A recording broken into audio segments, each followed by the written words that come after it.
Hi, it's Pastor Ken from Northminster Presbyterian Church in Tucson, Arizona. Hope you're having a good day and a good week. We've had some rain and wind and storms. Some of that is good.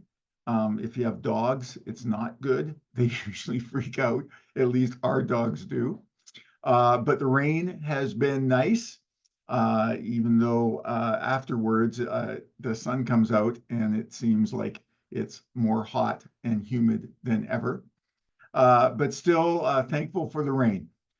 This is our summer series, Tell Me a Story, that we've been focusing on stories throughout the scripture.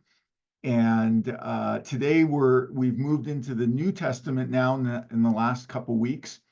And our devotions through the summer look forward to the sermon that is going to be preached on Sunday. And this Sunday, we're looking at a passage out of Matthew where Jesus walks on water.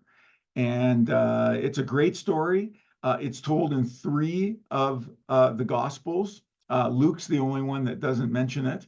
And it always comes after, in all three, it comes after the feeding of the 5,000, which tells us something. Jesus has been under a lot of pressure. He's been doing a lot of teaching. The pressure for him to come out as a Messiah or a king for Israel has been upped. He's getting pressure and pushback from the religious leaders. John the Baptist, we are told right before the feeding of 5,000, at least in Matthew, has now lost his life to Herod. And then comes the feeding of the 5,000, or the feeding of the multitude. It's described in different ways in the different Gospels. And so Jesus has got to be pretty tired. And so at the beginning of their story, we see that he tells the disciples to get on a boat and leave. And he doesn't leave with them. He goes off to be by himself.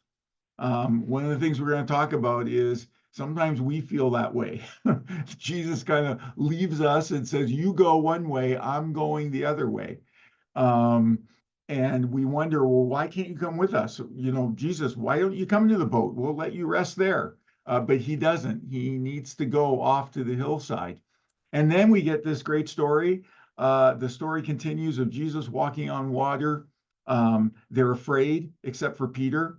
Or maybe Peter still is afraid, but he's going to take a chance and he wants to walk on water. Jesus calls him and he does.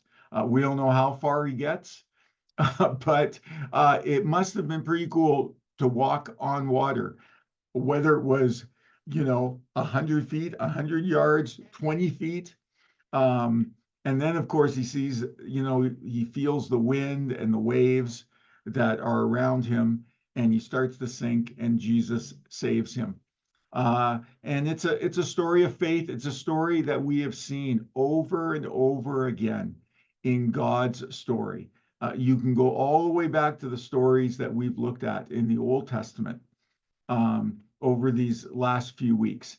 And we see God doing something miraculous, and then the people of God, us, in the very same way, having courage at first, but having short-term memories and forgetting that God is really there and God will deliver us.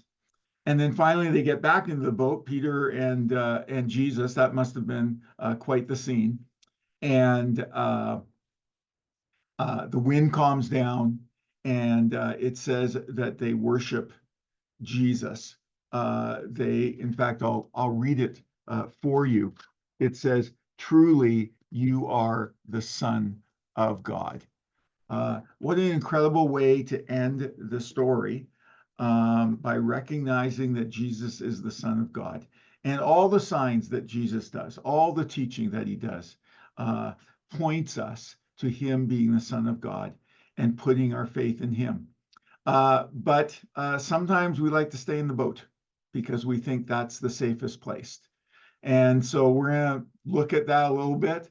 And how does that affect our lives? Staying in the boat or trying to get out of the boat and walk on water towards Jesus.